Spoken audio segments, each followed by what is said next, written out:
It's important to bring together rights holders specifically because they are the ones who are solution holders to the challenges or issues they face in their communities, and they have the right to create their own narrative or curate a narrative they deserve.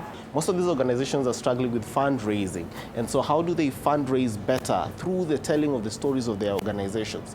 But also, a lot of these organizations are caught on the day-to-day running of the organization. So how do they pause and reflect and take note of the many significant strides that they have made and appreciate the journey that they have had so far? I joined ELF and started working there, doing social media, setting up a communications desk that did not exist, putting structures together into that communications team.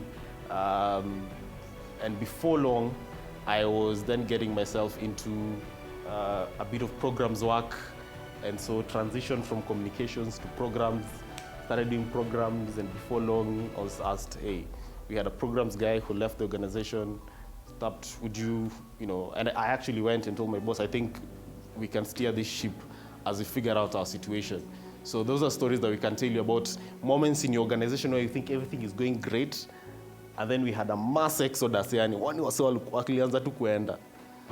then you have to figure out how do you organize yourself. But there was opportunities there. It's been really interesting with this particular group because they represent a diversity of people, but also the work that they're doing in their communities to create impacts, taking what we are learning as it pertains to gender and diversity and leadership, and being able to inculcate that into the different organizations that they run or the communities that they're trying to impact is, for me, something that is potentially very impactful. The difference is learning how to acknowledge your bias and not just covering it, because as if you're covering it and you're still making a decision about another person based on that bias, you haven't really solved it.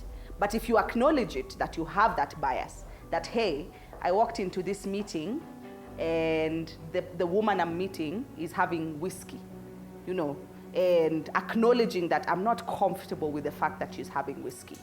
This is what I'm thinking about her. And then saying, okay, fine, that's a thought that I have.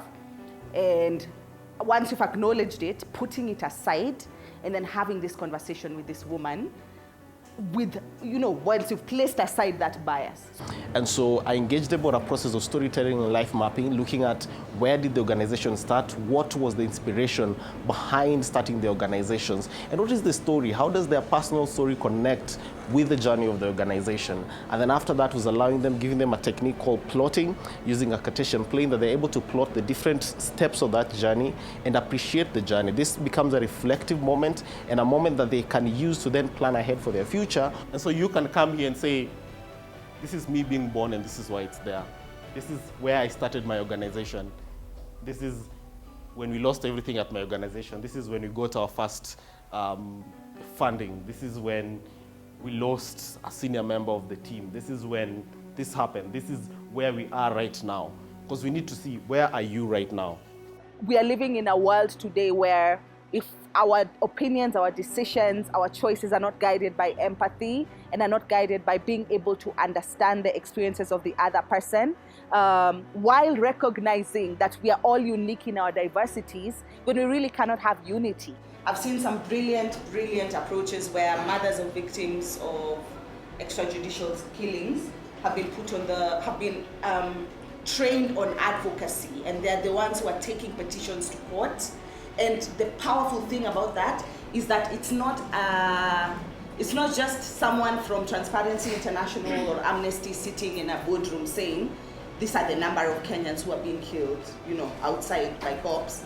This is a mother who has lost a child that is taking this petition and saying, I lost my child and I understand the pain. You understand the power of that? So I would encourage us to think about nothing about us without us within that context. We believe in a society whereby everyone is empowered to own their voice and actively push for change and influence policies in their own capacities without having another influence. They are their own change agendas. So this is what we want to see at the end of the day. empowered societies or empowered individuals who are able to be leaders in their communities and influence change.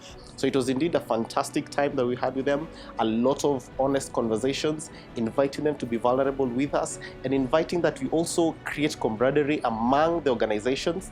At how do they build bonds among all the 10 organizations that are in this room?